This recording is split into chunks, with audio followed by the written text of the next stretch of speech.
الحمد لله رب العالمين، والصلاة والسلام على أشرف الأنبياء والمرسلين وخاتم النبيين محمد وعلى آله وصحبه ومن تبعهم بإحسان ودعا بدعوتهم إلى يوم الدين. أما بعد، فأعوذ بالله من الشيطان الرجيم. بسم الله الرحمن الرحيم. قال الله تبارك وتعالى: ويل للمطففين الذين إذا اكتالوا على الناس يستوفون وإذا كالوهم أو وزنوهم يخسرون ألا يظن أولئك أنهم مبعوثون ليوم عظيم يوم يقوم الناس لرب العالمين.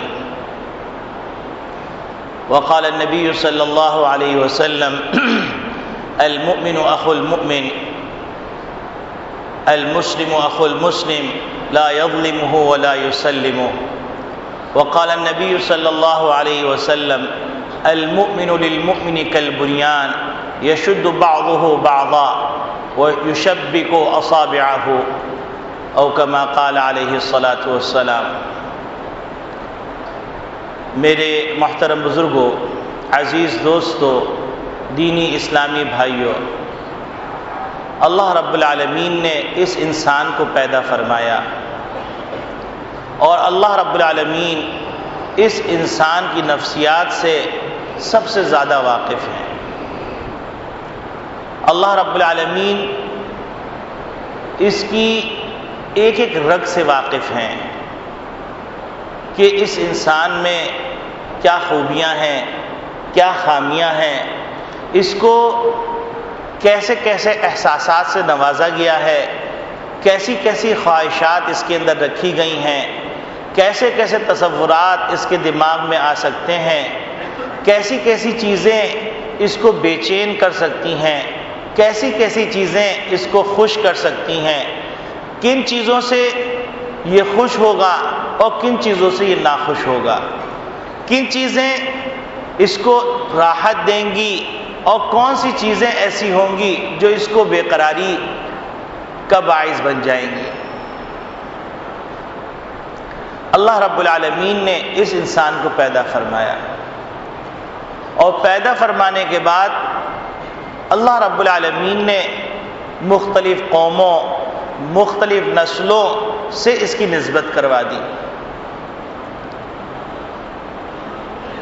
لیکن ان تمام چیزوں کے اندر اللہ رب العالمین نے جو مقصد بیان فرمایا، وہ مقصد یہ بیان فرمایا: اِنَّا خَلَقْنَاكُم مِّن ذَكَرٍ وَأُنثَىٰ وَجَعَلْنَاكُمْ شُعُوبًا وَقَبَائِلَ لِتَعَارَفُوا، کہ ہم نے تم کو ایک مرد ایک عورت سے پیدا کیا، پھر تم کو مختلف قبائل اور مختلف گروہوں میں بنا دیا.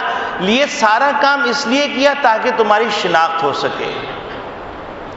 مثلا ایک ہی عبداللہ ہے، ایک عبداللہ چین کا ہے، ایک عبداللہ تاجکستان کا ہے، ایک عبداللہ ازبکستان کا ہے، ایک عبداللہ ایران کا ہے، ایک عبداللہ پاکستان کا ہے، ایک عبداللہ سوڈان کا ہے. یہ تعارف کرنے کے لیے اللہ رب العالمین نے مختلف قبائل بنائے. اور پھر اللہ رب العالمین نے ان قبائل کو بنانے کے بعد ان قبائل کو باعث افتخار نہیں بنایا، بلکہ اللہ رب العالمین نے انسانوں کی جو تقسیم قرآن کریم میں بیان فرمائی ہے وہ تقسیم ایمان کی بنیاد پہ فرمائی ہے. فَمِنْكُمْ كَافِرٌ وَمِنْكُمْ مُؤْمِنٌ. گویا کہ دنیا کے اندر انسان من حیث الانسان سب برابر ہے، لیکن پھر قوم کے اعتبار سے فَمِنْكُمْ كَافِرٌ وَمِنْكُمْ مُؤْمِنٌ، ایک قوم کافر کی ہوگی، ایک قوم مومن کی ہوگی، اس کے علاوہ باقی قومیں نہیں.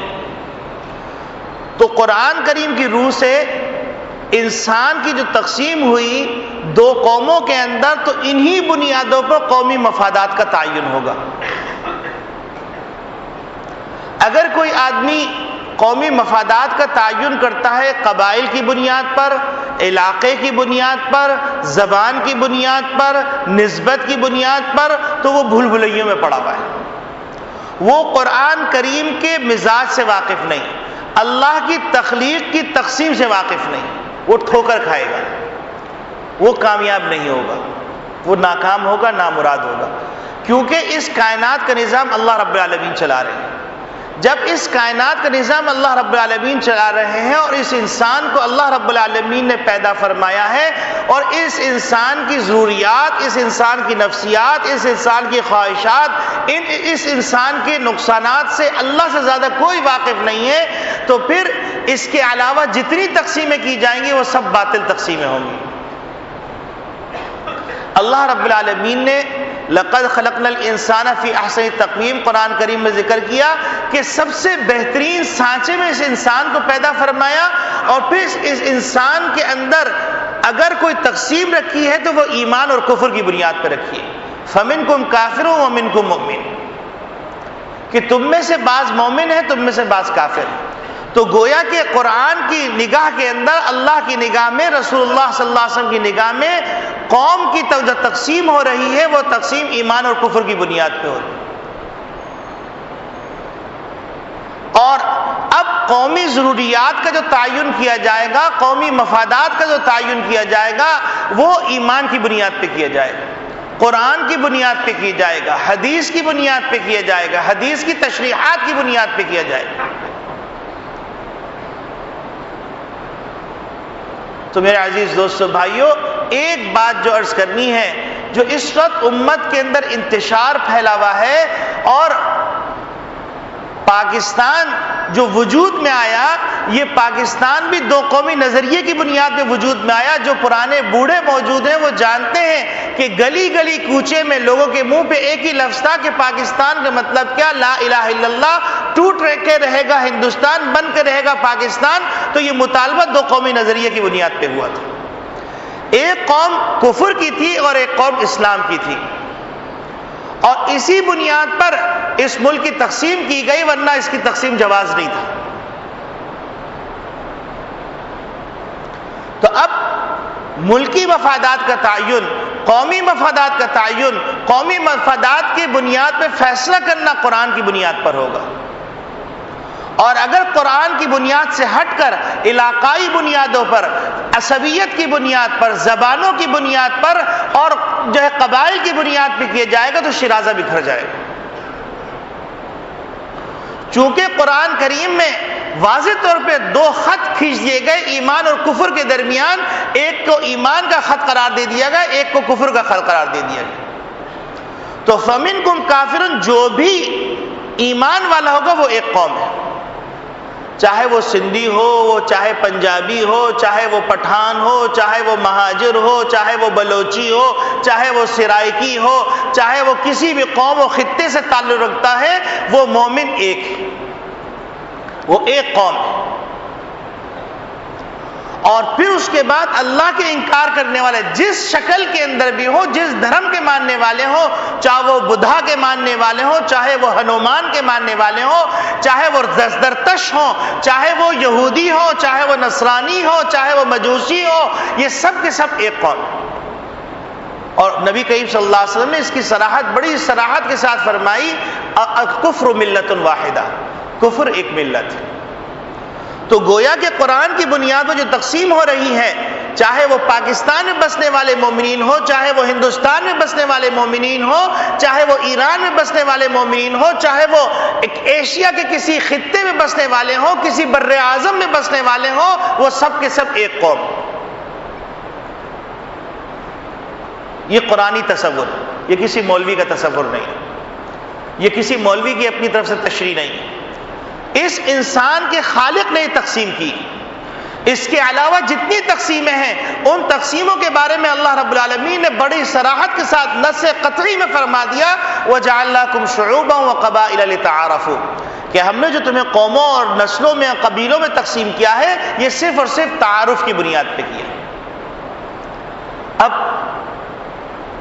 یہ جو تقسیم ہے، اس تقسیم کی بنیاد پر مومن نام کی جو قوم ہے، اس کا مزاج کیا ہونا چاہیے، اس کی کیفیت کیا ہونی چاہیے؟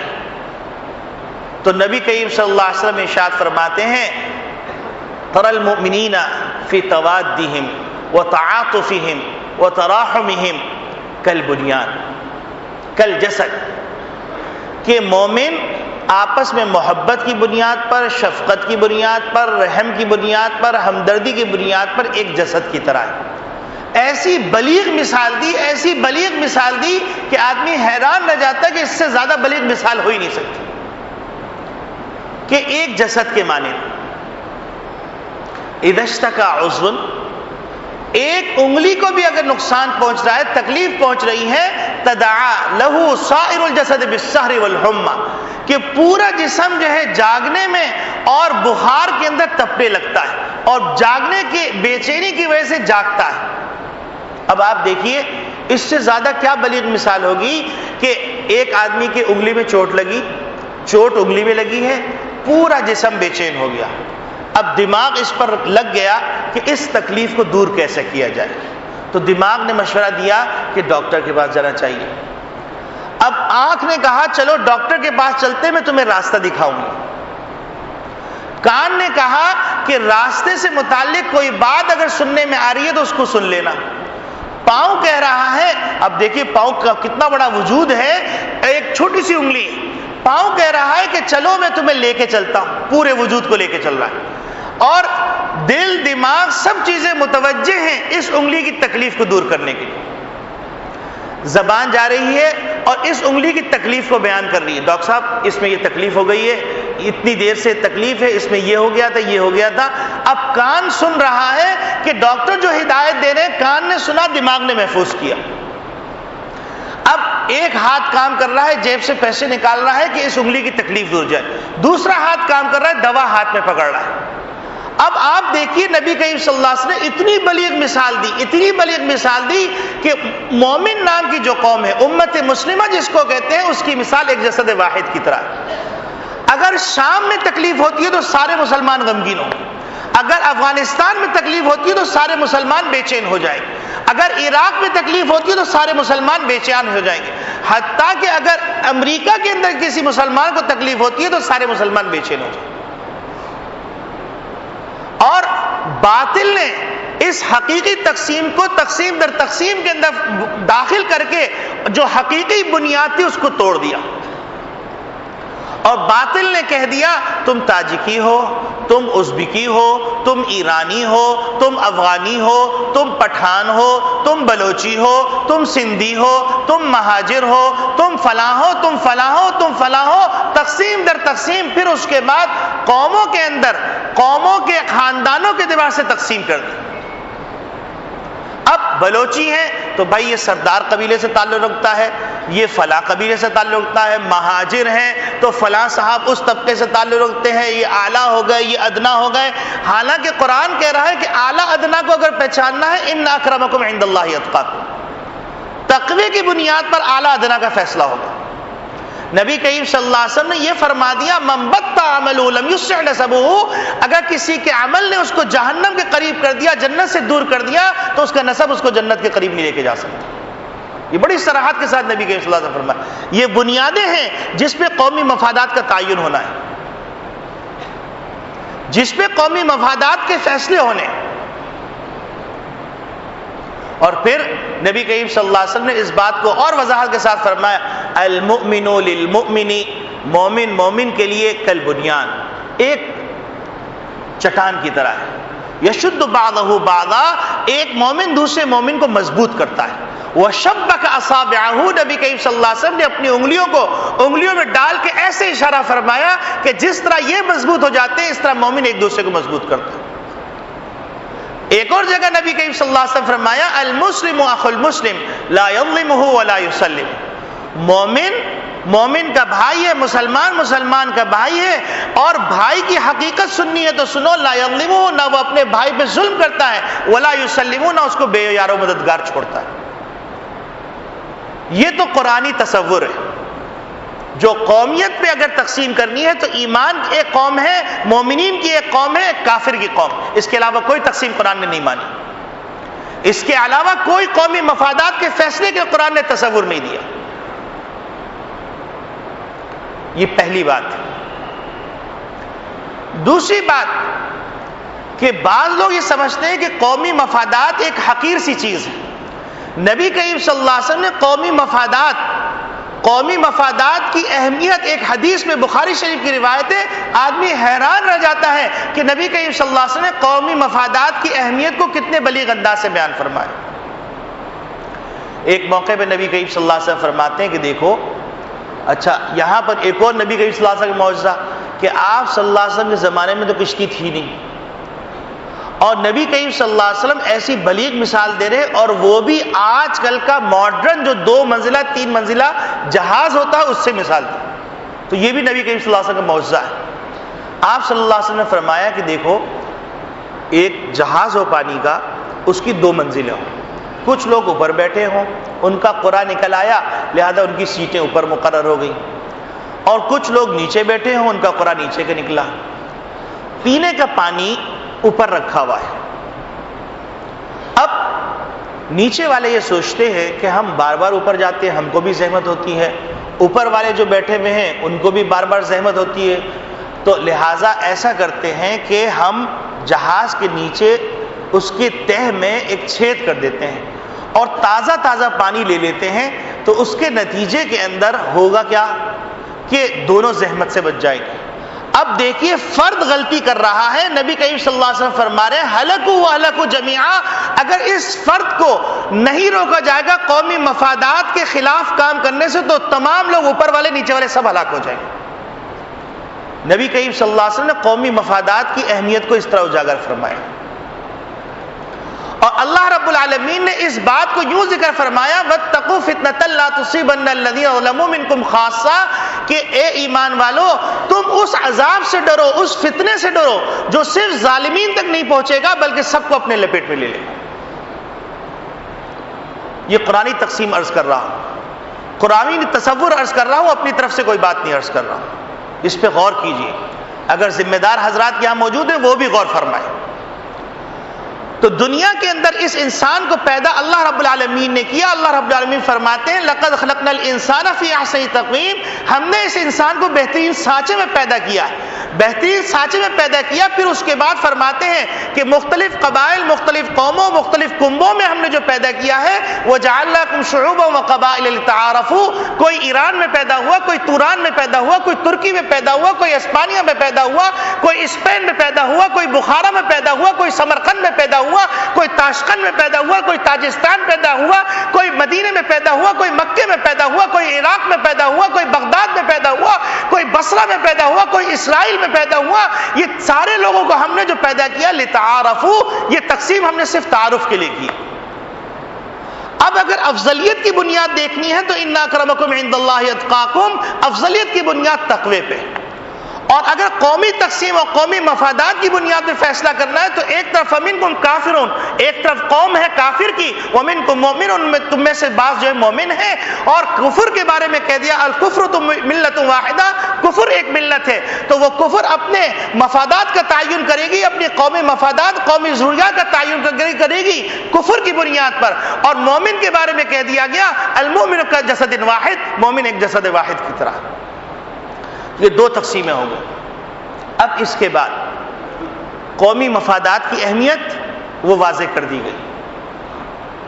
جب قومی مفادات کی اہمیت واضح ہو گئی تو آپ یاد رکھیے کہ وہ وقت بھی دنیا نے دیکھا کہ قافلہ چل رہا ہے اور راجہ داہر کے لوگ کچھ عورتوں کو، عرب عورتوں کو یرغمال بنا لیتے ہیں، مال لوٹ لیتے ہیں، اور وہ عورت وہاں پر اس زمانے کے امیر کو خطاب کر کہتی ہے واہ معتصما، ہائے معتصم یہ ظلم کیا ہو رہا ہے، تو اس کی سوزش بغداد میں بیٹھے ہوئے امیر المومنین کو محسوس ہوتی ہے، اور پھر وہاں سے لشکر نکلتا ہے محمد بن قاسم کا جو ہمارا ہیرو ہے۔ آج تاریخ کے اندر یہ ثابت کیا جا رہا ہے تمہارا ہیرو راجہ داہر، یعنی ہر چیز الٹ گئی، گنگا الٹی بہ رہی۔ تاریخ میں ثابت کیا جا رہا ہے کہ وہ جتنے غداران وطن ہیں، میر جعفر، میر صادق تھے، وہ سارے کے سارے تمہارے ہیرو ہیں، اور وہ تمام جانثاران صحابہ اور جانثار ایمان، جانثار کتاب اللہ، وہ سب غداران وطن شمار کیے جا رہے ہیں۔ اور پھر تقسیم در تقسیم کر کے یہ پٹی پڑھائی جا رہی ہے کہ تم فلاں قوم ہو، تم افضل، تاکہ بندوں کے ذہنوں سے یہ بات نکل جائے کہ مومن ایک جسد واحد کی طرح ہے، مومن کی ضروریات ایک ہو سکتی ہیں۔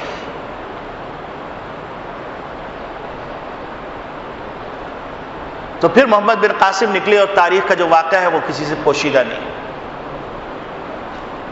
تو اب قومی مفادات، اس قومی مفادات کی حفاظت، وہ جو میں نے حدیث پڑھ کے سنائی اس سے اندازہ ہو جاتا ہے۔ اس کے بعد جو قومی مفادات کے ذمہ داران ہیں ان کے بارے میں نبی کریم صلی اللہ علیہ وسلم نے جو بنیادی بات عرض کی ہے وہ بات فرمائی مستشار و مؤتمنون، کہ قومی مفادات کے سلسلے میں جن سے مشورہ کیا جائے گا وہ امین ہیں، اور اگر وہ امین نہیں رہے تو گویا کہ وہ منافق ہیں۔ اور منافق کے بارے میں کہا گیا ان المنافقین فی الدرک الاسفل، جہنم کے سب سے پس گڑھے کے اندر اگر کوئی ہوگا، یعنی یہودی نصارہ مجوسی بھی اوپر ہوں گے لیکن منافقین سب سے پستی کے اندر ہوں گے، تو لہذا وہ منافق کی صف میں۔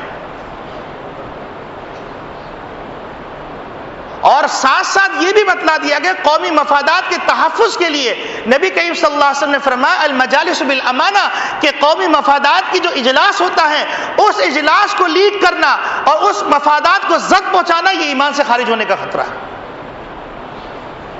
اس کو معمولی بات نہ سمجھیے، یہ خدائی تقسیم ہے، یہ خدائی فیصلے، یہ نص قطعی کی باتیں، یہ حضور کی وضاحت ہے۔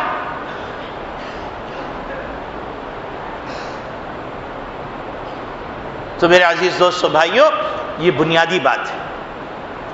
اور پھر اس کے بعد قومی مفادات کے تحفظ کے سلسلے میں ایک فلسفہ قرآن نے پیش کیا کہ دیکھو، جب تم مومن کے اعتبار سے ایک قوم ہو، چاہے تم بلوچی ہو، چاہے تم سندھی ہو، چاہے تم پٹھان ہو، چاہے تم مہاجر ہو، چاہے تم سرائکی ہو، سب کے لیے یہ قانون دے دیا گیا تعاونوا علی البر والتقوی، دیکھو تم تقوی کی بنیاد پر ایک دوسرے سے تعاون کرنا، اچھائی کے اندر تعاون کرنا، ولا تعاونوا علی الاثم والعدوان، اللہ کی نافرمانی میں اور بغاوت کے اندر تعاون نہ کرنا۔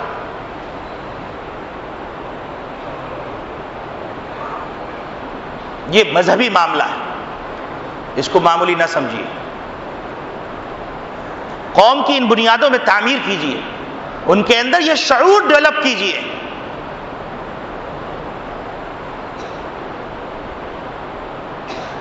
پھر اس کے بعد ہم کو کیا سکھلایا گیا؟ ہم کو ایسی ایسی باریک باتیں سکھلائی گئی قومی مفادات کے تحفظ کے اندر کہ جس سے آدمی حیران رہ جاتا ہے کہ محمد صلی اللہ علیہ وسلم نے اس تقسیم کی ترتیب بیان کرنے کے بعد قرآن کی اس روشنی کے اندر جو قوم کی تعمیر کی، اس کے اوپر جو ذمہ داریاں دی، وہ ذمہ داریاں کیسی عجیب غریب۔ اور یاد رکھیے، مشرقی پاکستان کو جو نقصان پہنچا جب لسانی بنیادوں پہ تقسیم ہو، جب اندر سے نقب لگایا گیا،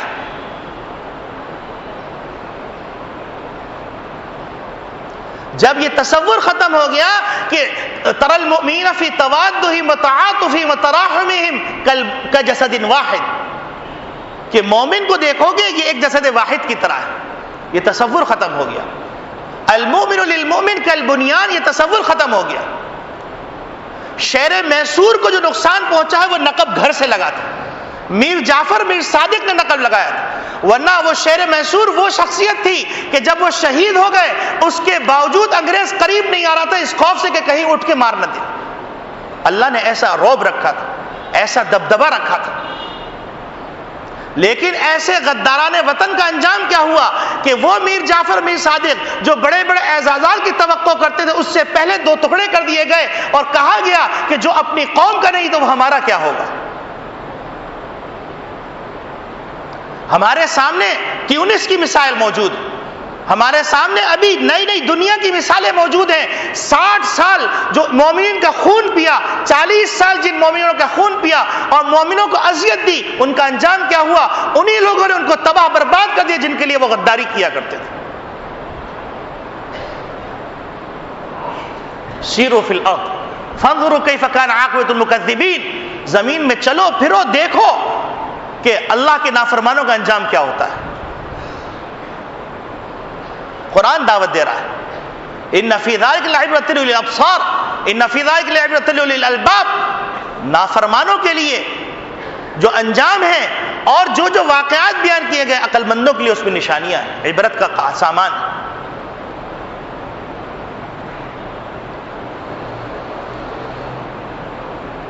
تو میرے عزیز دوستو بھائیو، جب ہمارا معیار یہ ہو جائے گا کہ نبی کریم صلی اللہ علیہ وسلم فرما رہے ہیں کہ مومن جب ایک جسد واحد کی طرح ہیں تو ان کا معیار بھی دوہرا نہیں ہونا چاہیے، اس کا معیار اکھیرا ہونا چاہیے۔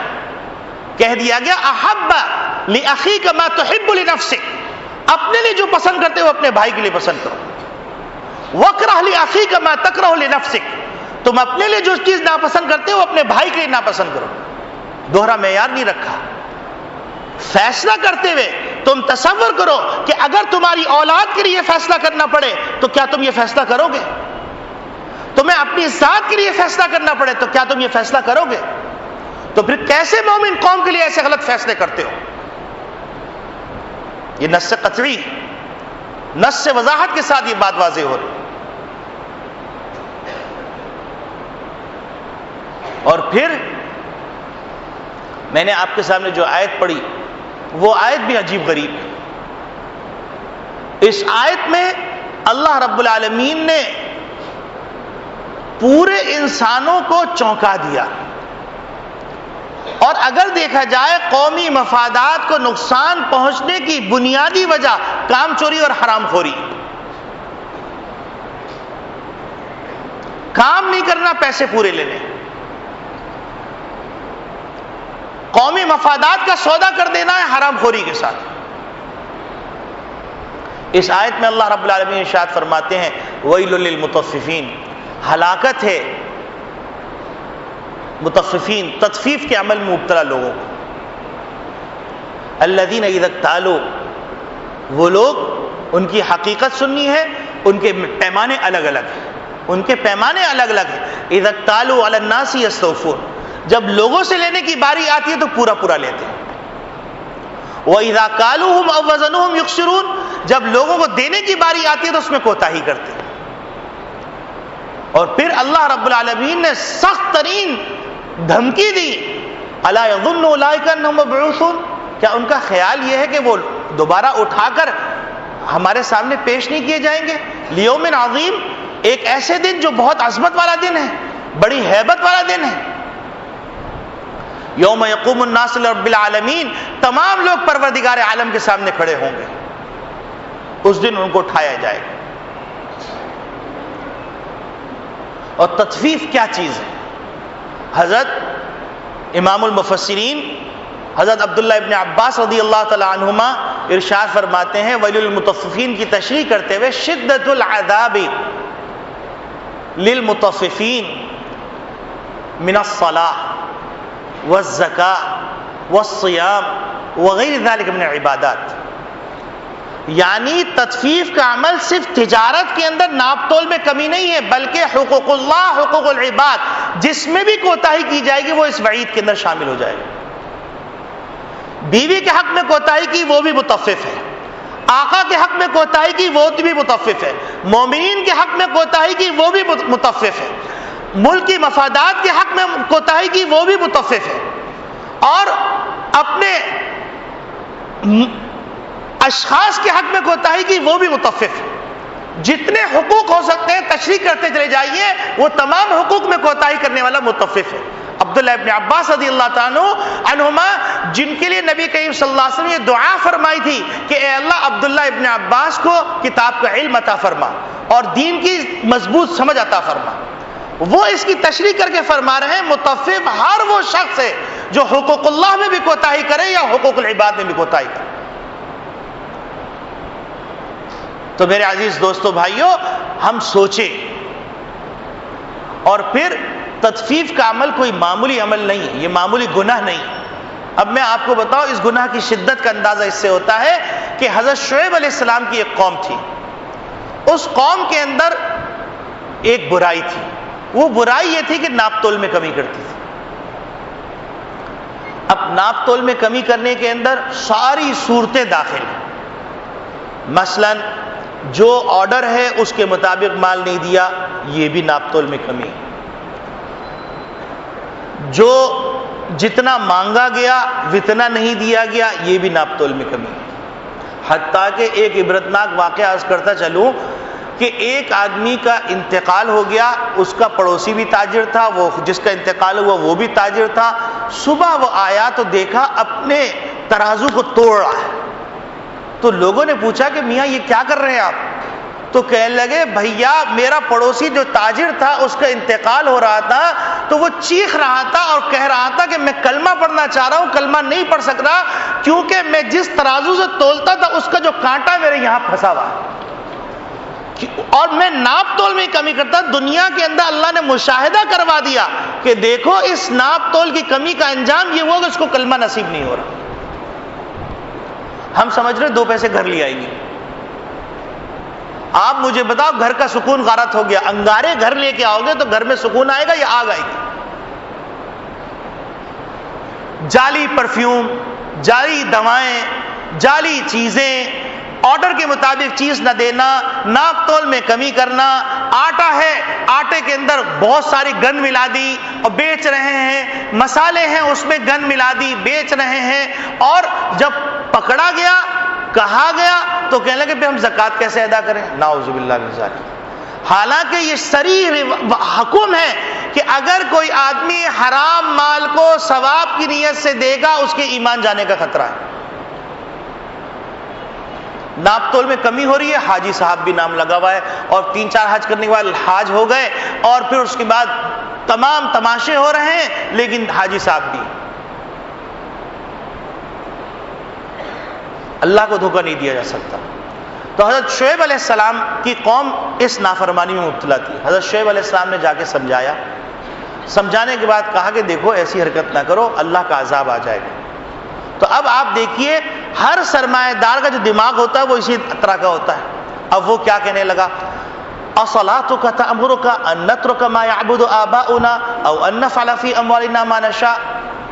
کہ تمہاری نماز، جیسے آدمی کسی کو سمجھاتا کہ ابے داڑھی رکھ کے مجھے کہہ رہا ہے، ابے تو اپنی نماز تو صحیح کر. لا حول ولا قوت الا باللہ. بھائی داڑھی تو ایک عمل ہے اور یہ حضور صلی اللہ علیہ وسلم کی سنت ہے. نماز یہ فرض ہے. کسی شخص کی کوتاہی کو کوئی سزا داڑھی کو کیوں دیتے ہو، ٹوپی کو کیوں دیتے ہو؟ تو گویا کہ ایمان میں کوئی فطور ہے. تمہارا ضمیر جو ہے ایمان کو گوارا نہیں کر رہا، اس لیے سارے ڈرامے بازی کر رہے ہو. تم براہ راست اللہ کو گالی نہیں دے سکتے تو لہذا تم داڑھی کو گالی دے رہے ہو. براہ راست حضور کو گالی نہیں دے سکتے لہذا تم حضور کی سنتوں کو گالی دے رہے ہو. خطرے کی بات.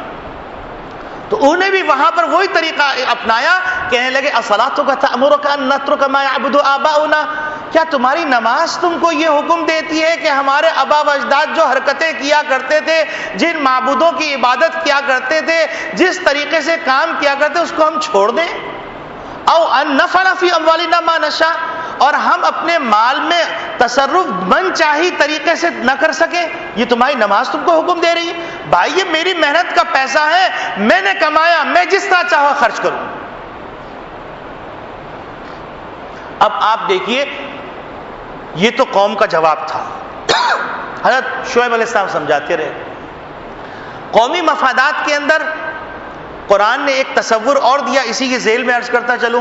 والذین آمنوا اذا انفقوا لم يسرفوا ولم يقتروا بین ذلک قواما.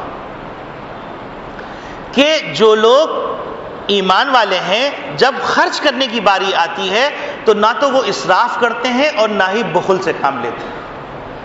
اب آپ بتائیے جو قوم مقروض ہو، جس کا بچہ پیدا ہونے سے پہلے مقروض ہو، اس قوم کے ایک ایک دورے پہ 5-5 کروڑ سے 16 کروڑ روپے خرچ ہو اور قومی مفادات میں فیصلے نہ ہو تو کیا اللہ کے یہاں جواب نہیں دینا پڑے گا؟ یہ نص سے قطعی کی مخالفت. یہ نہ سمجھا جائے کہ اس کا حساب نہیں دینا پڑے گا. یہ بھی قومی مفادات کے خلاف ہے. یہ بھی قومی مفادات کے خلاف ہے کہ آپ اپنی ڈیوٹی پوری انجام نہ دیں. یہ بھی قومی مفادات کے خلاف ہے کہ آپ کو جس چیز کی تنخواہ دی جا رہی ہے آپ وہاں پر اسپیڈ منی کے نام سے رشوت لیں. آسان لفظ رکھ دیا، جیسے سود کا نام مارک اپ رکھ دیا، تو اسی طریقے سے ایک بیٹھے ہوئے ہیں، سرکار نے ملازم رکھا ہے کہ یہ کام آپ کو کرنا ہے، اس کی تنخواہ دی جا رہی ہے، بیٹھے ہوئے ہیں کام نہیں کریں گے. اب کام تیز کروانا ہے تو اس کا نام رکھا اسپیڈ منی. آپ تیز کام کرنے کے پیسے دے دیجئے، یہ کام 1 منٹ میں ہو جائے گا۔ آپ چکر لگائیے، فائل نہیں ہے، جل گئی۔ آپ نے ہاتھ گرم کیا، مٹھی گرم کی، تو کباڑ خانے سے 1 منٹ میں فائل آ جائے گی اور سارے کام ہو جائیں گے۔ اور اس کا نام رشوت نہیں رکھا، اس کا نام اسپیڈ منی رکھا ہے۔ تو یاد رکھیے یہ بھی اس کے اندر داخل ہے، یہ قومی مفادات کے خلاف ہے، یہ اللہ سے اعلان جنگ ہے۔ اور یہ بھی قومی مفادات میں داخل ہے، فَإِن لَّمْ تَفْعَلُوا فَأْذَنُوا بِحَرْبٍ مِّنَ اللَّهِ وَرَسُولِهِ، اگر تم نے سودی لین دین کو نہیں چھوڑا تو اللہ سے اعلان جنگ ہے۔ یہ بھی قومی مفادات کے خلاف ہے۔ یہ قرآن قومی مفادات کی وضاحت کر رہا ہے، پہلے قوم کا تعین تو کیجئے۔ تو حضرت شعیب علیہ السلام نے جب اپنی قوم کو سمجھایا تو وہ لوگ جو ہے اس طرح کی اول فول باتیں کرنے لگے۔ تو اللہ رب العالمین نے اتنا خطرناک عذاب بھیجا، اتنا خطرناک عذاب کسی قوم پہ نہیں بھیجا۔ قوم شعیب جہاں بستی تھی وہاں پر اللہ رب العالمین نے 3 دن شدید گرمی بھیج دی، اتنی شدید گرمی کہ لوگ بلبلا اٹھے، بچے بلکنے لگ رہے۔ پھر اس کے بعد ایک بادل ظاہر ہوا جس کے نیچے ٹھنڈی ٹھنڈی ہوائیں تھیں، تو لوگ 3 دن سے تڑپ رہے تھے، تو وہ سارے کے سارے اس بادل کے نیچے جا کے کھڑے ہو گئے، پوری بستی والے اس بادل کے نیچے جا کے کھڑے ہو گئے۔ پھر اللہ رب العالمین نے انگارے برسائے اور پوری قوم جھلس گئی۔ قرآن کریم میں اس کی تعبیر کی گئی فَأَخَذَهُمْ عَذَابُ يَوْمِ الظُّلَّةِ، کہ ان کو سائبان کے عذاب نے پکڑ لیا۔ اور پھر اللہ رب العالمین نے فرمایا فَتِلْكَ مَسَاكِنُهُمْ لَمْ تُسْكَنْ مِنْ بَعْدِهِمْ إِلَّا قَلِيلًا، ان کے گھروں کو جا کے دیکھو، اس بستی کو جا کے دیکھو، کوئی اس میں بس نہ سکا سوائے چند لوگوں کے۔ وَكُنَّا نَحْنُ الْوَارِثِينَ، اس دنیا کے وارث تو اللہ ہی ہیں۔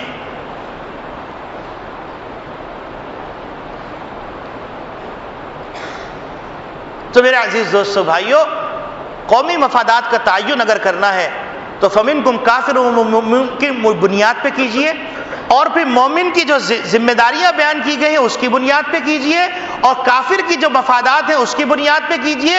اور پھر اس کے بعد صرف یہی نہیں بلکہ اللہ رب العالمین نے قومی مفادات کے اندر یہ بات بھی رکھی ہے کہ مذہبی رواداری کو قائم رکھیے، وَلَا تَنَازَعُوا فَتَفْشَلُوا وَتَذْهَبَ رِيحُكُمْ، کہ آپ ایسی باتوں کو ہوا مت دیجئے جس کی وجہ سے آپس میں منافرت پیدا ہو، اور لوگ جو ہے جب منافرت ہوگی تو آپس میں لڑیں گے، جھگڑیں گے، فتفشلوا، تم پست ہمت ہو جاؤ گے، وتذهب ريحكم، تمہاری قوت اکھڑ جائے گی، تمہاری ہوا اکھڑ جائے گی۔ یہ بھی قومی مفادات کے اندر، یہ قومی حکمران کی ذمہ داری ہے مذہبی رواداری کو قائم رکھنا۔ یہ بھی ذمہ داری میں شامل ہے کہ عصبیت کو پنپنے نہ دیا جائے۔ تو میرے عزیز دوستو بھائیو، یہ قرآنی پیغام ہے، درد سے پیغام ہے، فکر سے پیغام ہے، اور اگر یہ پیغام ہم نے سمجھ لیا تو پھر مشرق سے مغرب تک، شمال سے جنوب تک کوئی مومن پہ ظلم نہیں کر سکے گا۔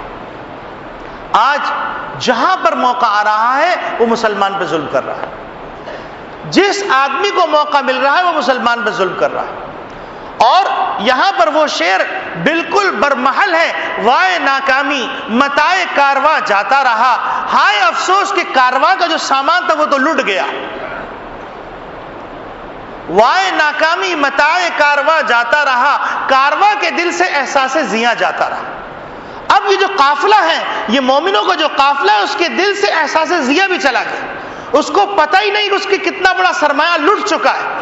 اس کے پاس سے علم گیا، اس کے پاس سے ایمان گیا، اس کے پاس سے ہنر گیا، اس کے پاس سے طاقت گئی، اس کے پاس سے صلاحیت گئی، اس کے پاس سے اتفاق گیا، اس کے پاس سے معیشت گئی، اس کے پاس سے ترقی گئی، اس کے پاس سے باہم رواداری گئی، اس کے پاس سے اخوت بھائی چارگی گئی، ساری چیزیں لٹ گئی۔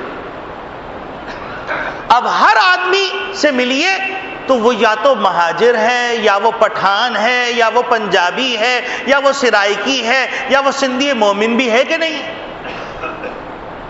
یا وہ بریلوی ہے، یا وہ دیوبندی ہے، یا وہ وہابی ہے، اس کے علاوہ کچھ اور بھی ہے۔